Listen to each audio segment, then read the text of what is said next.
Welcome to the deep dive. Today we're digging into a really fascinating set of sources, all zeroing in on one single intense summer day back in 1930s England, and crucially, the consequences that rippled out for decades afterwards. That's right. We're looking closely at the Tallis family, their country house, but especially we're getting inside the head of the youngest daughter, Briony. Our mission really is to unpack this stark contrast, this collision between the very neat, controlled world of a writer, an 11-year-old writer no less, and the utter messiness of real life. It's about how a child tries to impose a kind of narrative justice, tries to play God, almost, but based on a complete misunderstanding of the world she's observing. Yeah, and what we learned about Bryony's mindset right from the start, it just perfectly sets the stage. She loves what she calls miniaturization, this idea you can create a whole world in just 5 pages, something more pleasing than a model farm. And she has these absolute rules for her created worlds. Death, oh, that's only for the morally dubious. And marriage, that's the neat reward you get, but only on the very last page. It's like the perfect recipe for disaster, isn't it? Because that kind of system, it just can't handle any gray areas, any ambiguity. Exactly. If someone does something bad, in her view, they must be punished.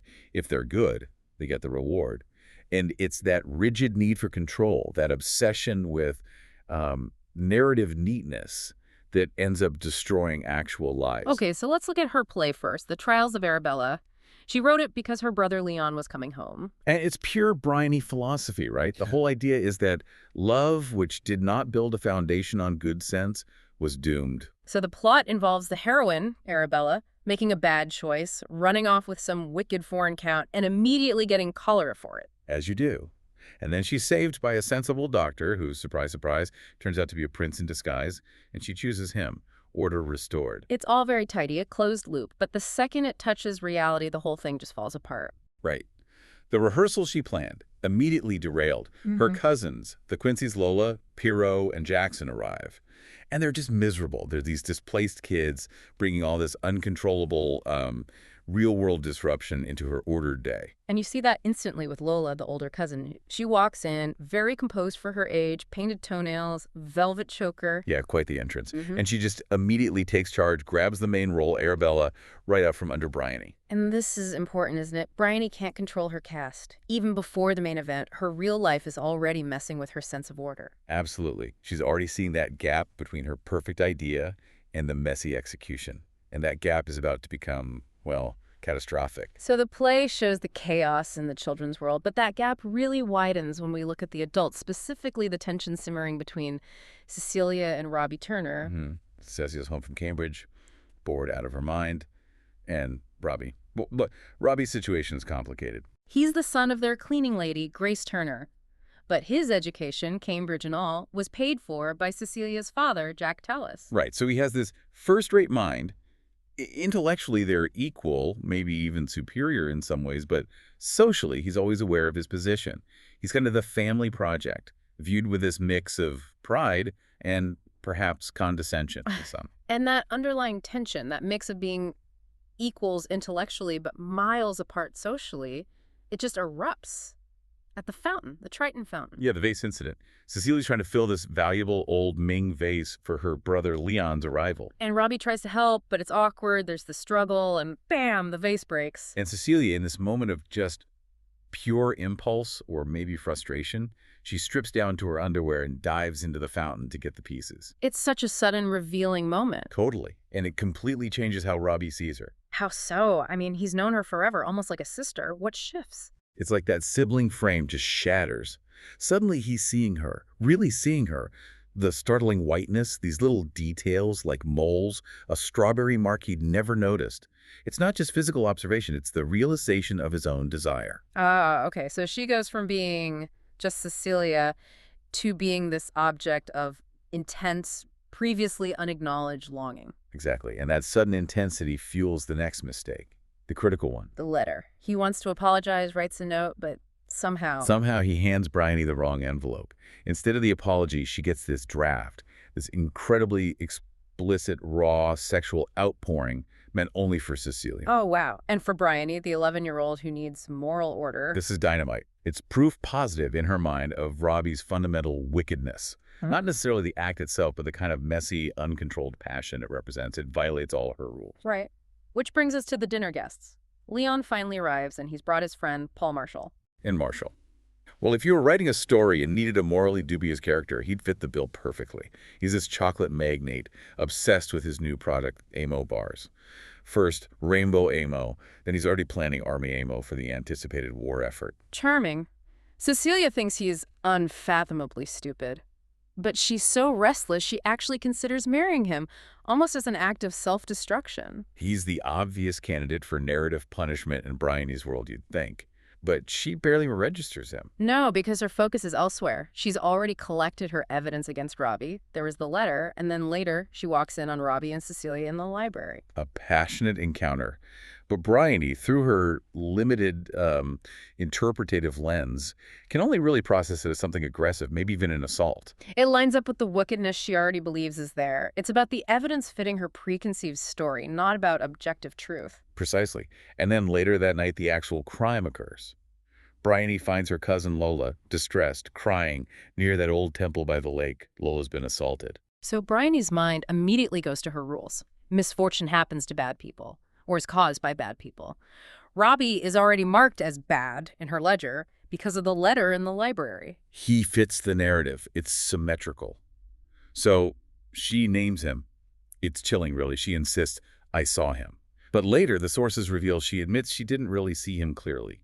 She preferred knowing it was him because it made sense in her story. And when the police question her, maybe she wavers slightly, but they push for consistency, for an austere view, and she doubles down, locks it in. And the cost is instant and devastating. Robbie is arrested, and he was actually out doing something kind. He'd found lost twins, Pierrot and Jackson, and was bringing them back. Just awful timing. The injustice is so stark. You even see in that image of his mother, Grace Turner, arriving, furious, helpless, attacking the police car with her umbrella. Just this raw cry against the unfairness of it all. So Robbie's life is derailed. Prison, then the army. We learn he ends up fighting in the Dunkirk retreat. Described as a bloody shambles. And the only thing keeping him going are Cecilia's letters.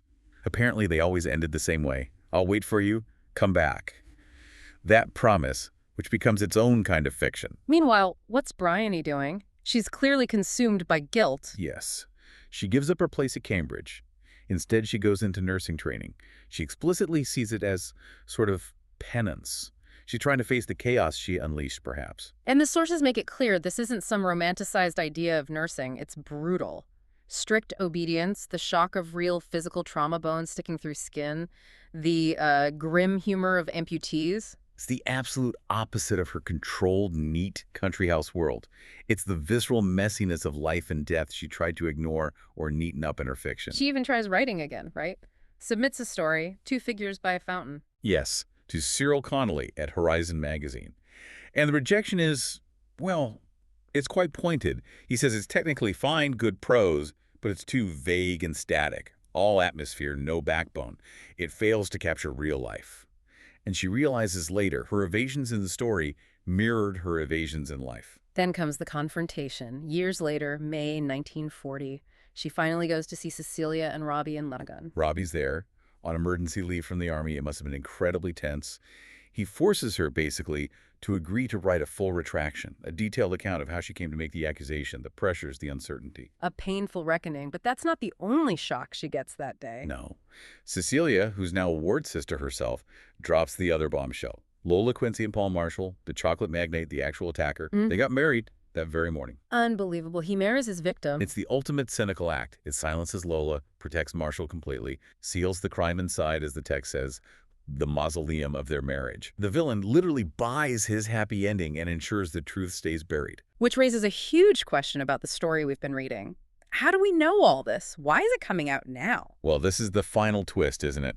We learn that the narrator telling us these later parts, reflecting on everything, it's Briony herself. Much older, now 77, dealing with memory loss, writing the final version of her life's work, the novel she calls Atonement. And she confesses something devastating. Yes. That scene we just pictured, the reunion in the London flat, Robbie alive, the promise of a future, their wedding. It never happened. What so is all? A fabrication. Her final revision. The truth, she reveals, is unbearable.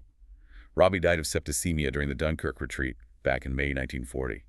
And Cecilia died just months later in the Blitz, October 1940. They never saw each other again after Robbie went back to France. Oh my God. So the atonement wasn't just confessing the lie. It was also this final act of creation.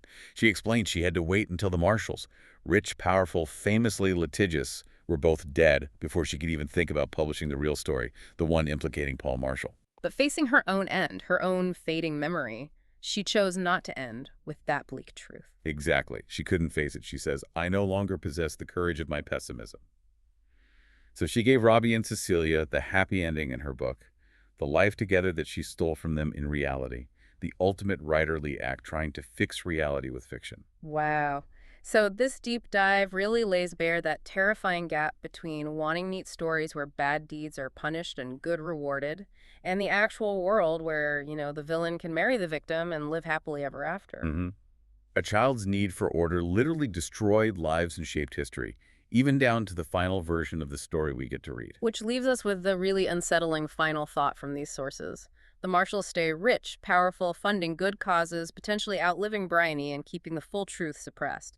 If the person telling the story, the historian or the novelist, has to bend the facts, either to avoid lawsuits or just to offer some kind of comfort, what does that do to the idea of truth itself? When does making things up stop being a lie and become, well, maybe a necessary act of mercy, even if it's a flawed one?